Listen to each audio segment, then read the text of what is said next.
Back to that breaking news we mentioned at the top of our newscast. Fort Pierce police right now investigating a deadly shooting. It happened about a half an hour before we came to air at the 4 o'clock hour, so around 3:30 this afternoon. We started getting word that this had occurred, and we are now confirming that it happened at Avenue D and North 31st Street in Fort Pierce. Our Megan McRoberts has just arrived there on scene with her photojournalist. They're trying to set up their camera and get a live picture back to us shortly. But meanwhile, she's going to join me live by phone. Megan, I know you're still very much in the information gathering stage here of this investigation. What have you been able to ascertain after arriving there? Shannon, we have learned the identity of a teenager who was shot, and we have learned that he has passed away from his gunshot wounds. He is 18-year-old Leon Mobley. He was shot. He was taken to the hospital, but like I said, he has passed away now. Of course, this is shocking to people who live out here.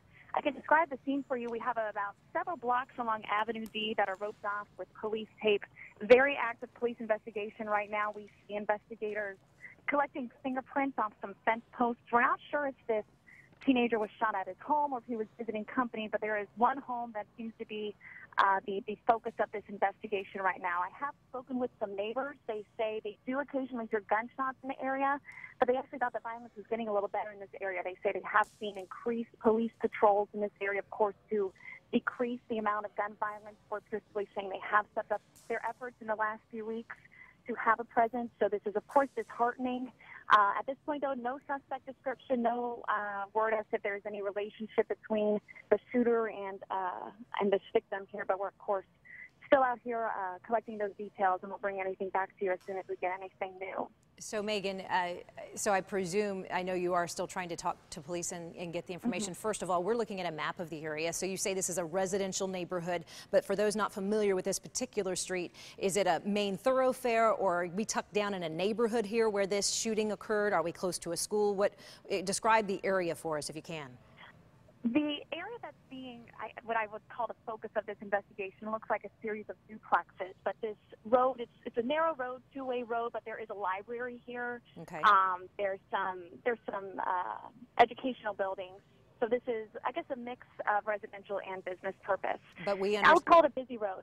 We understand that it happened near a home or in front of a home. Is that what you're saying?